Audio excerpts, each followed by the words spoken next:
Setelah berpikir 10 kali untuk membantu melistingkan usaha anak yang kelima, Pak Banjet menemukan angka 50, yaitu harga saham minimal untuk emiten yang listing di papan pengembangan. BII membedakan emiten dalam 3 kelas atau 3 papan. Papan utama, papan pengembangan, dan papan akselerasi. Tentu persyaratan untuk listing di papan akselerasi yang paling mudah. Pembeda utamanya adalah NTA atau Net Tangible Asset, yaitu total aset dikurangi dengan kewajiban, dikurangi dengan aset tidak berwujud, dan dikurangi dengan pajak yang ditangguhkan. Pak Banjet tidak ingin harga saham anaknya nanti jatuh di bawah Rp50, sehingga Pak Banjet berpikir keras agar emiten anaknya bisa masuk dalam papan pengembangan.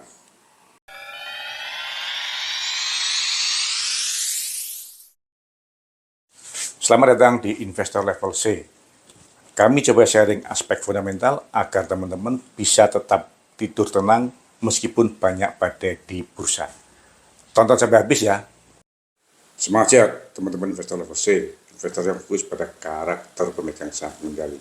Ada kabar baik apa hari ini? Teman-teman, PT Pepperrock Indonesia, calon emiten dengan kode PPRI, akan listing dengan menerbitkan saham baru sebanyak 275 juta lembar.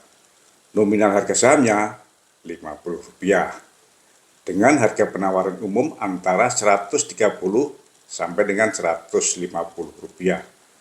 Harapannya akan didapat dana hasil penawaran umum sebanyak 36 sampai dengan 41 miliar. Sekilas PB Vivo relatif rendah karena hanya 2,6 sampai dengan 3 kali.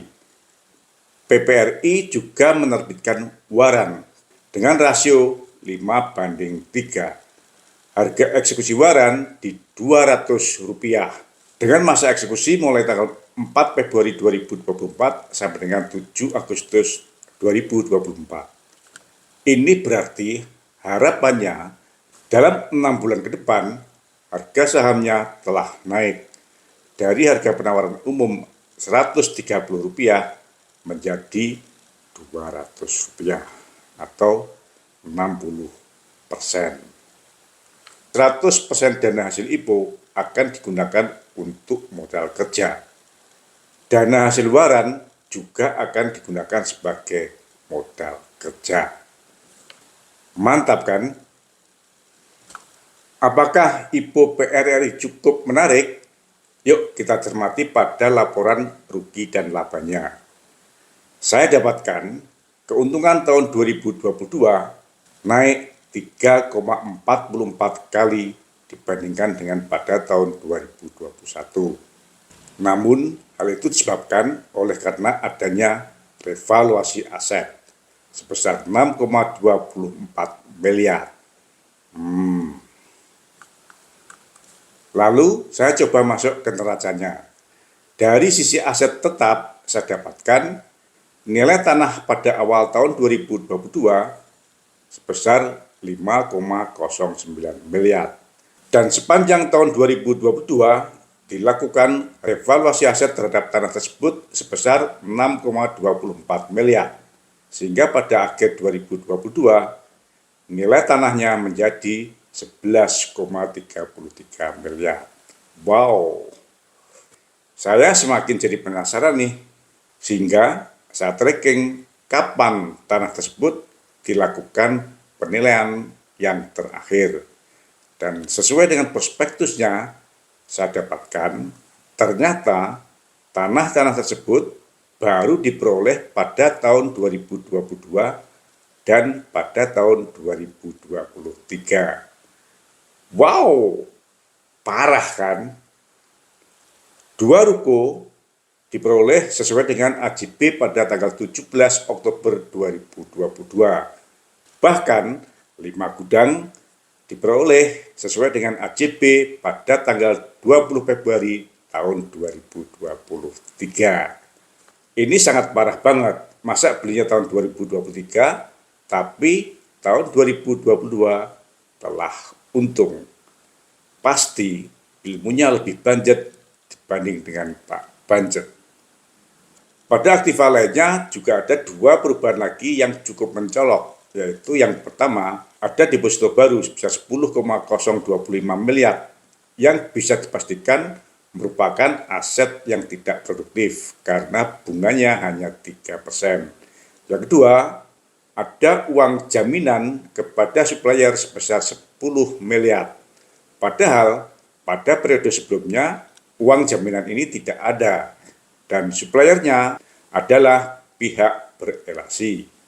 Artinya menjelang listing, perseroan justru membiayai kepada suppliernya yang merupakan pihak berelasi, jadi boros banget kan. Pada sisi pasifa, perubahan mencolok terjadi pada penambahan saham yang disetor dari hanya 200 juta rupiah menjadi 40 miliar atau sebanyak 200 kali. Yang tentunya disertai dengan perubahan nominal harga saham per lembar dari sebesar Rp100.000 menjadi Rp50. Kedua perubahan ini mengakibatkan yang pertama BBV IPO yang seakan-akan 2,5 sampai dengan 3 kali di leverage lagi sebanyak 200 kali sehingga menjadi antara 450 sampai dengan 600 kali. Yang kedua, dengan nominal harga saham ekuivalen Rp50 sejak tahun 2020 terjadi perubahan EPS (earning per share) dari Rp662 di tahun 2021 menjadi hanya Rp11 di tahun 2022. Itu pun karena ada revaluasi aset sebesar 6 miliar. Dan pada triwulan 1 tahun 2023, apabila kita setahunkan, EPS turun lagi menjadi hanya Rp4,76. Dengan harga penawaran umum kita ambil Rp130, maka untuk memperoleh return sebesar 10%, EPS harus menjadi Rp13. Artinya, keuntungan harus meningkat 2,7 kali. Nah, mengapa pemegang saham melakukan tambahan modal saham yang setor sampai dengan 200 kali?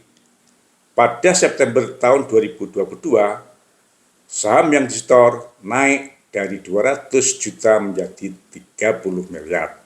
Hanya dalam waktu 3 bulan, pada Desember tahun 2022, saham yang disetor naik lagi dari 30 miliar menjadi 40 miliar. Perkiraan saya, besar tambahan saham yang disetor ini dilakukan sesuai dengan strateginya Pak Banjet, yaitu agar bisa didapat net tangible asset atau NTA di atas 50 miliar. Sehingga emiten bisa masuk pada papan pengembangan. Tujuannya agar apabila setelah listing harga sahamnya longsor, masih bisa tertahan di Rp50.